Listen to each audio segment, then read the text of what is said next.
மனுக்களுக்கு பட்டினி இல்லாமலே படியளந்து விட்டு வருகிறார். ஆஹா. இங்கு பார்வதி பார்த்தாள், என்ன பகவானோ தினம் தினம் பூலோகத்திலே சென்று மக்களுக்கு படியளக்க போகிறேன்னு போறாரு. ஆமா, இவர் படியளந்துட்டு தான் வர்றாரா, இல்ல பட்டியா போட்டுதான் வராரா? இன்று நாம் பகவானை சோதிக்க வேண்டும் என்ற எண்ணம் கொண்ட பார்வதா தேவி அந்த சின்ன சிமிழுக்குள்ள ஒரு சிற்றெரும்பை பிடித்து அடைத்து இந்த பகவான் படியளக்க போன திசையை நோக்கி அமர்ந்திருக்கிறார். இன்றைக்குமே அப்படி அமர்வாட்டார். பகவானோ பூலோகத்திலே படியளந்து விட்டு கைலாசம் வந்தார். கட்டளைக்கு பார்வதியை பார்த்தார். பெண்ணே பார்வதி, என்ன இது ஒரு நாளும் இல்லாத திருநாளாக இருக்கிறார்? அதானே கோலமாக இருக்கிறது. உடனே பார்வதி, பகவானே, என்ன இன்று மக்களுக்கு பட்டினி இல்லாமல் படியளந்து வந்திருக்கிறீர்களா? ஆமாமா, மனுக்களுக்கு பட்டினி இல்லாமலே படியளந்து விட்டு வருகிறார்.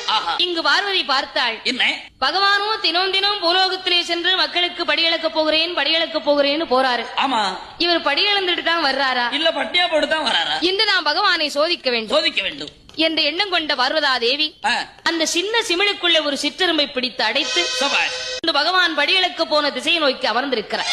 இன்றைக்குமே அப்படி அமர்வாட்டார். பகவானோ பூலோகத்திலே படியளந்து விட்டு கைலாசம் வந்தார். கட்டளைக்கு பார்வதியை பார்த்தார். பெண்ணே பார்வதி, என்ன இது ஒரு நாளும் இல்லாத திருநாளாக இருக்கிறார்? அதானே கோலமாக இருக்கிறது. உடனே பார்வதி, பகவானே, என்ன இன்று மக்களுக்கு பட்டினி இல்லாமல் படியளந்து வந்திருக்கிறீர்களா? ஆமாமா,